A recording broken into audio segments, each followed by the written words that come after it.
Feeling a little unsettled and stressed with the way things are in our world? Experience the peace of Jesus with Finding Peace, our 5-day devotional. Visit purposely.com to sign up. Purposely.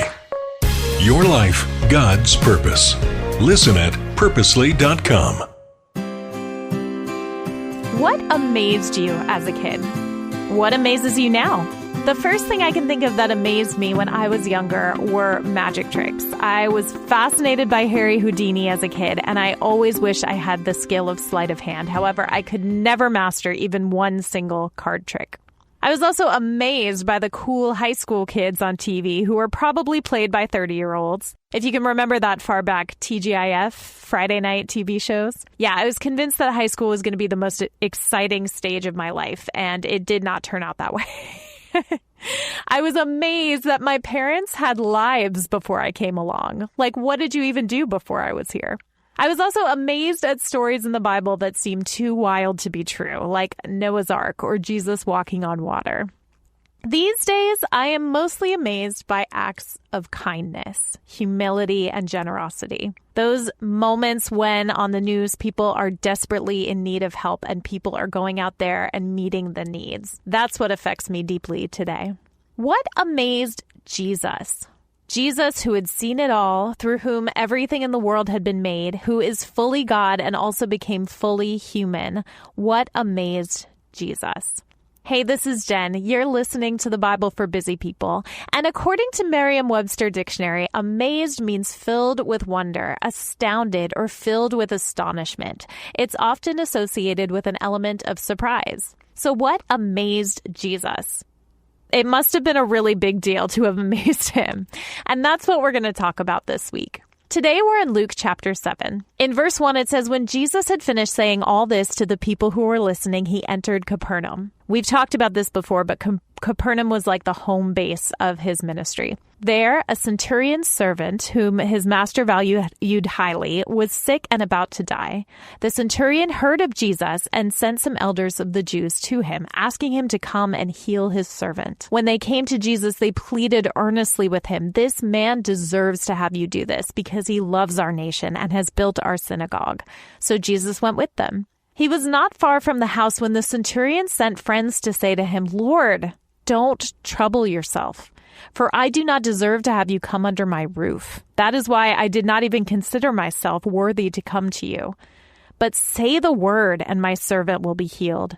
For I myself am a man under authority, with soldiers under me. I tell this one, go, and he goes, and that one, come, and he comes. I say to my servant, do this, and he does it. When Jesus heard this, he was amazed at him. And turning to the crowd following him, he said, I tell you, I have not found such great faith even in Israel. Then the men who had been sent returned to the house and found the servant well. Now, Luke and Matthew tell this same story, but they disagree a little bit in their tellings. Matthew says the centurion came to Jesus himself. Luke says he didn't even show up. He just sent word to Jesus. Regardless, there are a lot of similarities in this story, so I feel pretty confident they're telling about the same situation. Again, Capernaum was the home base of Jesus' ministry. It was Roman occupied, and a centurion would have been a high-ranking official in charge of 100 soldiers. We talked about Cornelius in the book of Acts a few weeks ago, and how this was his position as well. He had authority. He was in charge of 100 soldiers. And also, both of these centurions were probably wealthy. They probably had the means to hire a good doctor, and maybe they even had. You know, I think about the woman with the issue of blood. She suffered under the care of many doctors and had spent all she had, yet instead of getting better, she grew worse. In both these situations, both the centurion, on behalf of his servant, and the woman with the issue of blood, they were desperately aware of their need. And being desperately aware of your need puts you in a position to come humbly before Jesus. Now, this kind of relationship is actually really striking, right? We have a centurion who is fighting on behalf of his servant. In the Roman world, a servant would have been considered mere property, but this centurion was fighting for this man's life. Actually, or this woman's life. I don't think it specifies whether it was a man or a woman that was the servant. But there's compassion here. There's desperation.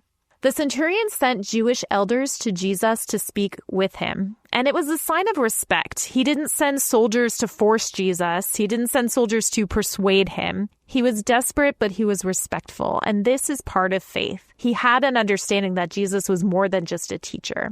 He also had the support of the Jewish elders. And this is really interesting to me. They did this on his behalf because of the centurion's good deeds, like building a synagogue. Now, the centurion must have been undeniably a pretty decent guy. But as the study Bible on Bible Hub points out, there's a divide here on what it means to be worthy. The Jewish leaders considered the centurion worthy because of his good deeds. But Jesus considered him worthy because of his humility and faith. The centurion himself declared himself unworthy of Jesus to even come into his house. The study Bible also notes the foreshadowing of Gentiles included in the promise of God here. The centurion believed that Jesus only had to say the word.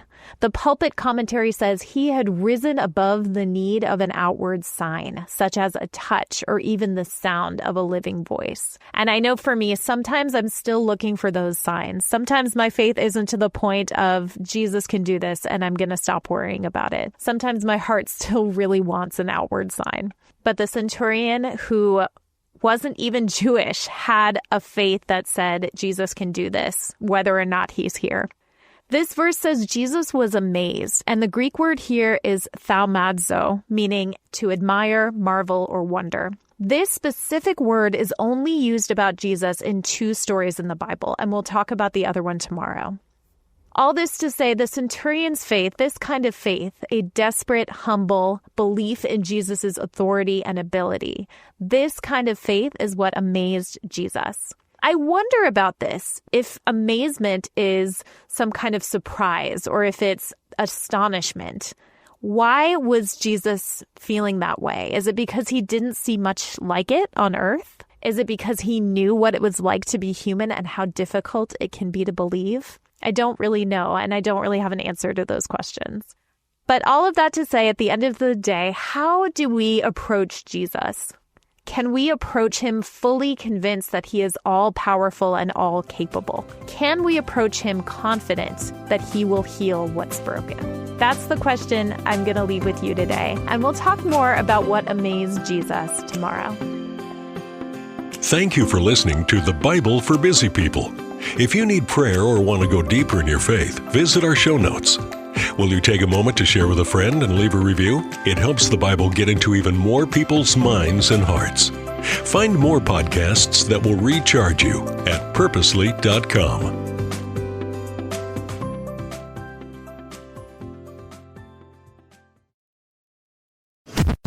Thanks for listening.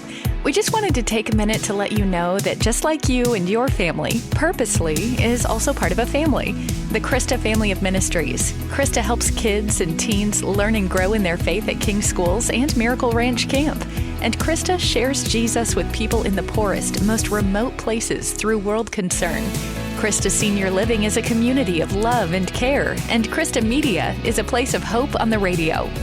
God is changing lives through these 5 ministries, and Krista is on mission to share the good news of Jesus. To learn more, visit Krista.org.